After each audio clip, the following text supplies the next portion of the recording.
नमस्कार। आंखें के आज के इस अंक में आपका स्वागत है। आज के इस अंक में हम बात करेंगे समाज में दिव्यांगों की स्थिति को लेकर। साथ ही चर्चा करेंगे स्कूलों में क्यों जरूरी है खेलकूद, तथा मिलाएंगे एक ऐसे व्यक्तित्व से जिन्होंने समाज सेवा को ही अपना कर्तव्य माना और आज वृद्धा आश्रम में रहने को मजबूर है।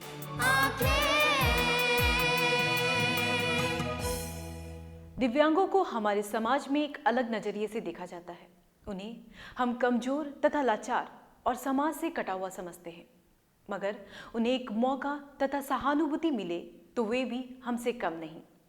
सरकार की मदद से आज वे भी राष्ट्र निर्माण में अहम भूमिका निभा रहे हैं।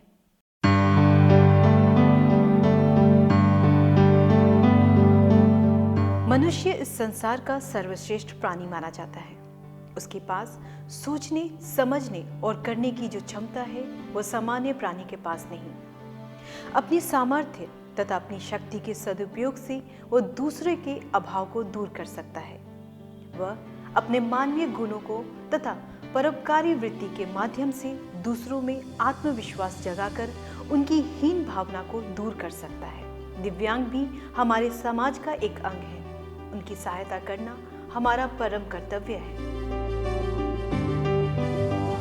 दिव्यांग का अर्थ एक ऐसे व्यक्ति से है जो किसी अंग के ना होने अथवा उसके नकारा हो जाने पर एक सामान्य व्यक्ति के समान काम नहीं कर सकता।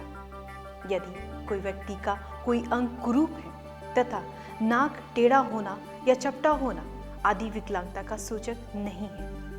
यह सब कमियां उसके सामान्य रूप में अथवा कार्य शक्ति में विशेष बाधक नहीं है।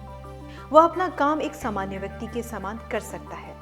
इसके विपरीत यदि कोई व्यक्ति दोनों आंखों से वंचित है, दोनों कानों से बहरा है, उसका एक अथवा दोनों हाथ नहीं, एक पैर अथवा दोनों पैर नहीं, तो वह विकलांग कहा जाएगा, क्योंकि वह एक सामान्य व्यक्ति के समान ना देख सकता है, ना सुन सकता है, ना कार्य कर सकता है और ना ही चल सकता है।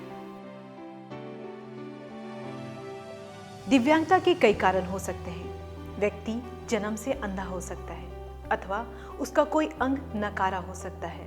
इस प्रकार की दिव्यांगता प्राय लाइलाज होती है। इस प्रकार के दिव्यांग के जीने के लिए विशेष प्रबंध तथा प्रयत्न की आवश्यकता होती है तथा अंधों तथा बहरों के लिए विशेष प्रकार के विद्यालय खोले जाते हैं। उन्हें पढ़ने के लिए छात्रवृत्तियां प्रदान की जाती है। उनके शिक्षित तथा प्रशिक्षित होने के बाद उन्हें उनके अनुकूल काम सौंप दिया जाता है। दूसरी प्रकार की दिव्यांगता वह होती है जो किसी देवी प्रकोप, बाढ़, भूचाल, आंधी, तूफान अथवा दुर्घटना आदि के कारण उत्पन्न होती है। इनमें से कुछ दिव्यांग ऐसे होते हैं जिनका इलाज संभव नहीं होता। ऐसे व्यक्तियों का इलाज कराने के लिए हम धन आदि देकर उनकी सहायता कर सकते हैं। उनके लिए कृत्रिम अंगों के लिए प्रत्यारोपण का भी वैज्ञानिक व्यवस्था है। भारत में दिव्यांगता सबसे बड़े भयंकर रूप में है। निर्धनता इसका प्रधान कारण है। जन्म के बाद कुपोषण के कारण बहुत से बच्चे अंधेपन तथा पोलियो का शिकार हो जाते हैं। उनके इलाज की व्यवस्था नहीं हो सकती। यही कारण है कि सहायता के अभाव में दिव्यांगता की संख्या बढ़ती जा रही है। समाज की अगर हम बात करें तो समाज में समाज से पहले अगर हम घर की बात करें तो घर में ही विकलांगों को उस तरह का सुविधा नहीं मिलता है जो ज़रूरत है उनको। जैसे कि अगर घर में अगर एक विकलांग बच्चा है तो बोल भी नहीं पाएगा, उनके लिए कोई घर में सोच भी नहीं रहा है कि हमें इसके लिए क्या चाहिए और ये मतलब क्या कैसे अच्छा से रह पाएगा। हमारे देश के लोगों में सभ्यता और शिष्टाचार का अभाव है। ये दिव्यांगों के प्रति सहानुभूति दिखाना तथा मानवीय व्यवहार करने के बजाय उन पर व्यंग के छींटे करते हैं, उनकी हंसी उड़ाते हैं, उनकी उपेक्षा तथा घृणा की दृष्टि से देखते हैं। उससे दिव्यांग हीन भावना के शिकार होते हैं, उनमें निराशा फैल जाती है और इस तरह का दृष्टिकोण दिव्यांग के लिए अभिशाप बन जाता है।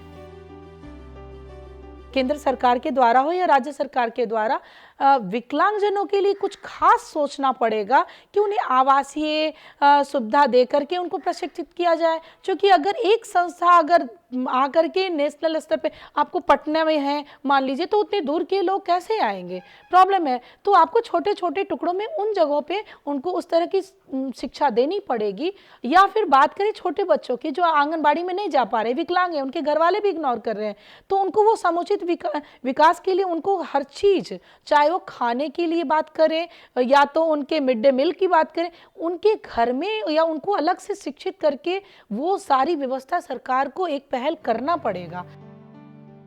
हमारा ये कर्तव्य है कि हम दिव्यांग लोगों के प्रति अपने दृष्टिकोण को बदलें, उनके प्रति मानवीय दृष्टि का परिचय दें, उनमें निहित हीन भावना को दूर कर उनमें आत्मविश्वास जगाएं, उनके पुनर्वास के लिए प्रयत्नशील रहें, उन्हें यह अनुभव कराएं कि वे भी हमारे समाज का एक महत्वपूर्ण अंग है, उन्हें भी एक सामान्य व्यक्ति के समान अधिकार प्राप्त है, वे भी मतदान करके राष्ट्र निर्माण में सहायक बन सकते हैं, वे भी अपनी उपलब्धियों का पुरस्कार पाने के अधिकारी हैं। सुविधा यही है सर कि सिखाया जाता है, अच्छा से ट्रेनिंग देते हैं सर लोग। उसके बाद यहाँ पे पहले तो शायद रोजगार भी मिलता था, अभी फ़िलहाल बंद है। बोलने और सुनने में असमर्थ हैं, तो मालूम हुआ कि यहाँ एक ट्रेनिंग दिया जाता है, तो मैं यहाँ लेकर आया और फिर सर से मुलाकात किया और फिर उसके बाद नामांकन करवाया और सीख रहे हैं मेटल में। दिव्यांगों को समाज में एक स्थान प्राप्त हो, वे भी सामान्य नागरिकों की तरह समाज में रह सके, इसके लिए सरकार द्वारा कई तरह के प्रयास किए जा रहे हैं। इसी को लक्ष्य रखकर national career service centre for differently abled संस्था की स्थापना देश के प्रत्येक राज्य में की गई। पटना में 1988 से कार्यरत नेशनल करियर सर्विस सेंटर द्वारा दिव्यांगों के लिए कई तरह के ट्रेनिंग दिए जा रहे हैं।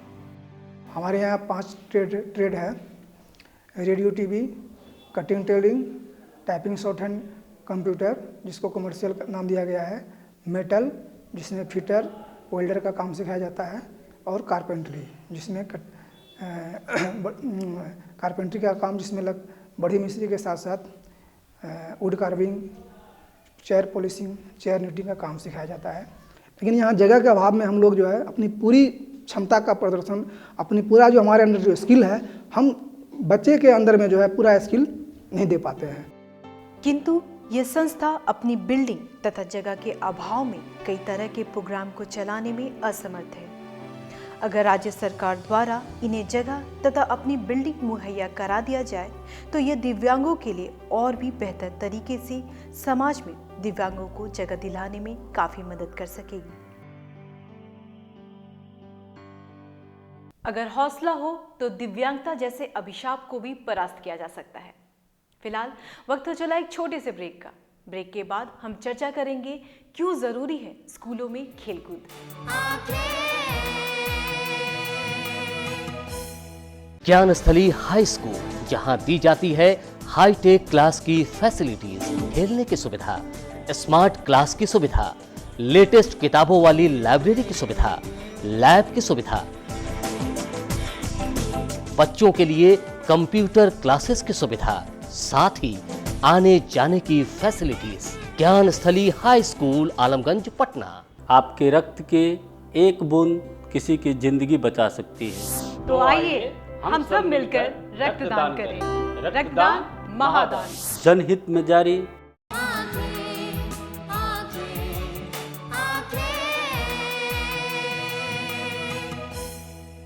ब्रेक के बाद एक बार फिर आपका स्वागत है। आज बच्चे शरीर से कमजोर हो रहे हैं। इसका कारण है कि उन्हें खेलने कूदने का मौका नहीं मिल पाता है। वे अपनी पढ़ाई में ही व्यस्त रहते हैं और बचे हुए समय में गेम तथा मोबाइल को ही प्राथमिकता देते हैं। यही उनके शारीरिक रूप से कमजोर होने का कारण बनता जा रहा है और बच्चे कमजोर ना हो इसके लिए स्कूलों में भी खेल कूद को प्राथमिकता दी जा रही है।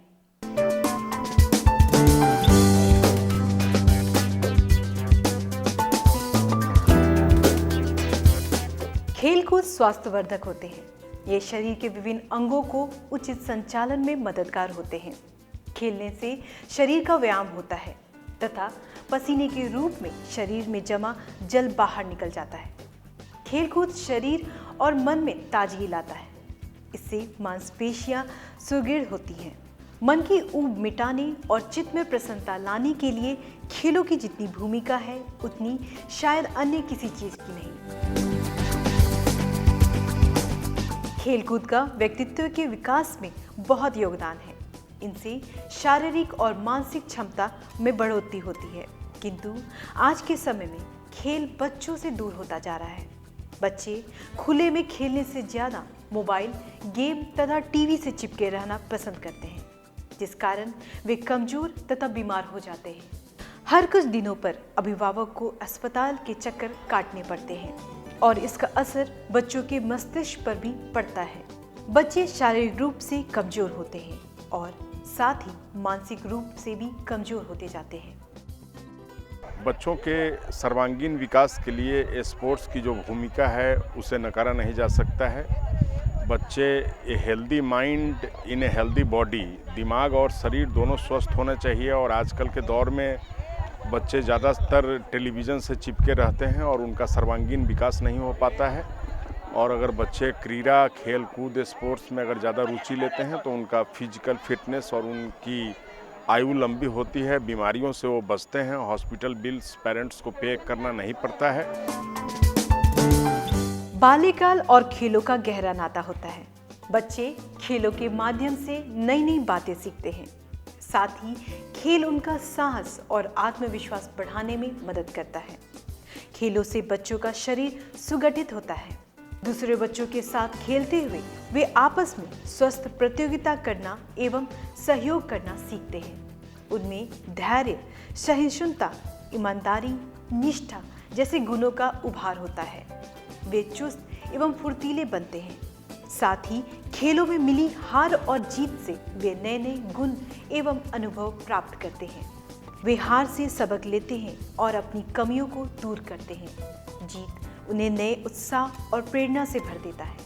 यही कारण है कि विद्यालयों में भी पढ़ाई के साथ साथ खेलकूद को अनिवार्य कर दिया गया है। स्कूली स्तर के क्रिकेट प्रतियोगिता का बिहार में अभाव है और इस प्रतियोगिता का आयोजन करके यहाँ के क्रिकेट खिलाड़ियों के लिए, नौजवान खिलाड़ियों के लिए जो प्लेटफॉर्म मुहैया कराया गया, ये बहुत ही सराहनीय कार्य है। बच्चे का इंटरनल ग्रोथ जब तक नहीं होता है ना, बच्चे माइंडली वो अपने आप को फ्री नहीं फील करते हैं। तो जब इंटरनल उनका ग्रोथ होता है तो ऑटोमेटिकली वो सभी चीज़ पे कंसंट्रेट कर पाते हैं। बच्चों का सर्वांगीण विकास हो, इसको लेकर Lohia Nagar mount Carmel high school हर साल खेल कूद प्रतियोगिता का आयोजन करती है। इस साल भी Lohia Nagar mount Carmel high school के द्वारा वार्षिक खेलकूद प्रतियोगिता का आयोजन मोइनुल हक स्टेडियम में कराया गया, जिसमें क्रिकेट, बैडमिंटन, कबड्डी, दौड़ के साथ साथ कई तरह के खेलकूद कराए गए। वार्षिक खेलकूद प्रतियोगिता को लेकर स्कूल के बच्चों में काफी उत्साह देखा गया। बच्चे बड़े ही चाव से हर खेल में भाग ले रहे थे। शिक्षक भी बच्चों के उत्साह को देखकर काफी उत्साहित हो रहे थे। Students are not always for studies. Okay, so this function is mostly meant so that children could develop themselves not only in studies but in every phase. Either they are in extracurricular activities, dancing, singing, or the main theme of our school is today, as like you are saying, that it's a sports day. So sports day is just meant for the physical fitness, for the games articulate, because our student is not only meant for the school. जब से school शुरुआत हुई है तब से annual sports का एक programme चलता है, हर साल होता है, जिसका इस साल भी विधिवत उद्घाटन किया गया। आप देख रहे हैं कि यहाँ पे हर तरह का गेम का आयोजन किया गया। लोहिया नगर माउंट कार्मेल में लगातार वर्षों से एनुअल स्पोर्ट्स हो रहा है और आगे भी इसका आयोजन होता रहेगा। Lohia Nagar mount Carmel high school द्वारा बच्चों के सर्वांगीण विकास के लिए किया जा रहा यह प्रयास काफी सराहनीय है। खेलकूद से बच्चों को प्रोत्साहित करने से वे स्वस्थ तथा निरोग होते हैं।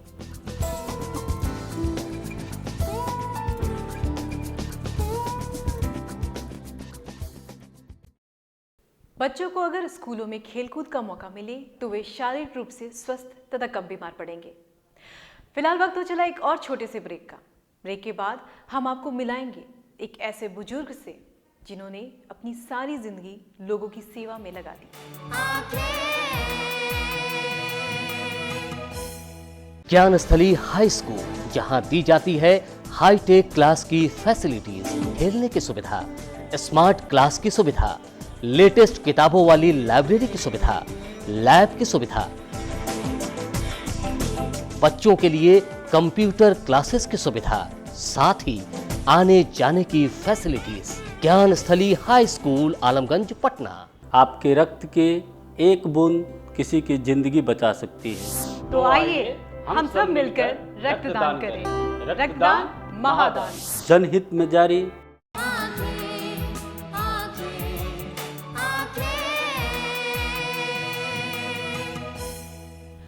ब्रेक के बाद एक बार फिर आपका स्वागत है। पिछले अंक में हमने दिखाया कि किस तरह बुजुर्ग वृद्धा आश्रम में जीवन जीने को मजबूर हैं।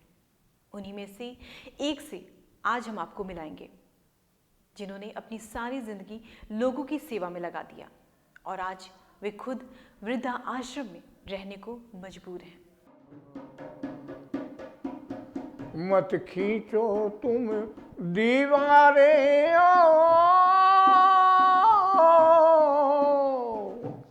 मत खींचो तुम दीवारे इंसानों के दरमियान रे, ना जाने किस भेष में बाबा मिल जाए भगवान रे, बड़े प्यार से मिलना सबसे।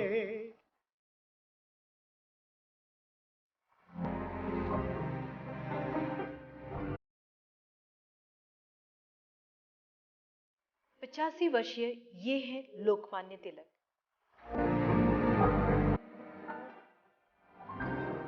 पटना के वार्ड संख्या 9, 11 और 19 में इन्होंने 31 वर्षों तक अपनी सेवाएं दी। आज ये अकेले वृद्धा आश्रम में अपने जीवन के बचे लम्हों को काटने के लिए मजबूर हैं। वार्ड पार्षद के रूप में इन्होंने लोगों की सेवा को अपना कर्तव्य माना।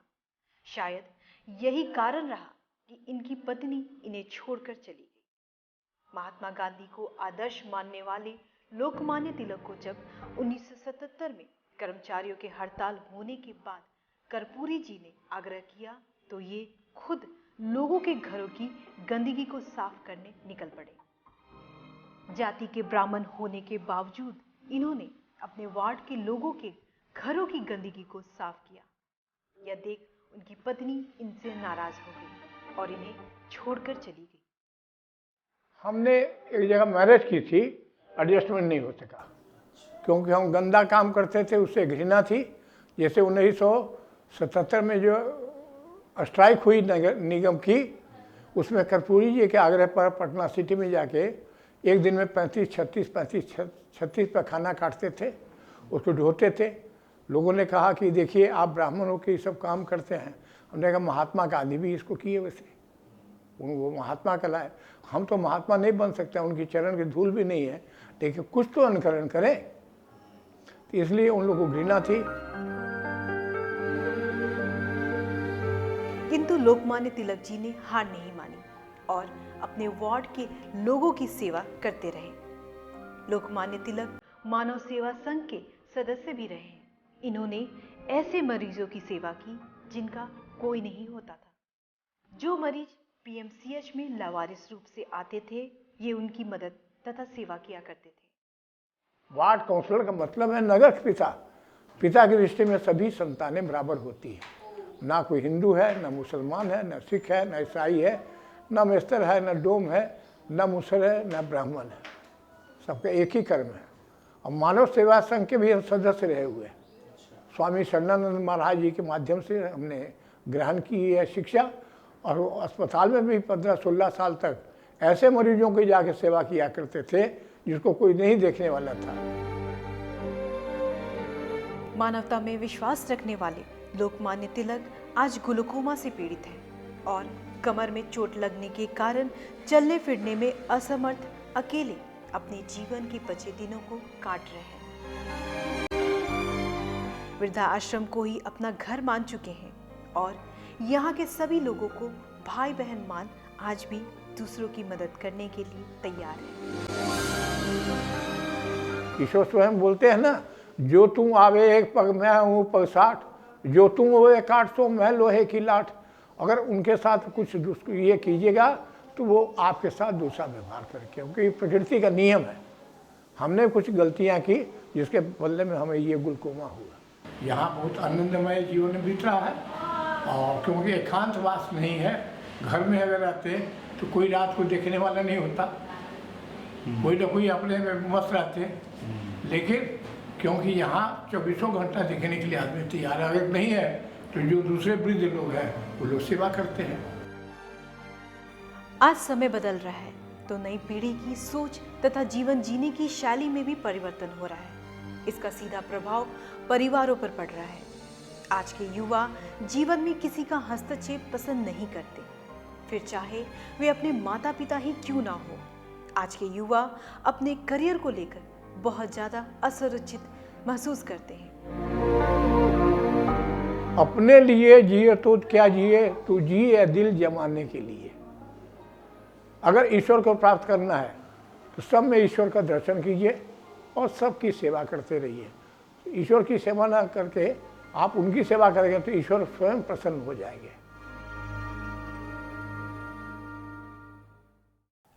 अपने लिए जिए तो क्या जिए, तू जिए ए दिल जमाने के लिए। सचमुच दूसरों के लिए जीने में जो आनंद है वो खुद के लिए जीने में नहीं। आज का ये अंक आपको कैसा लगा हमें ज़रूर बताएं। हमारा ईमेल आईडी है lmc2017@gmail.com। आज के लिए बस इतना ही।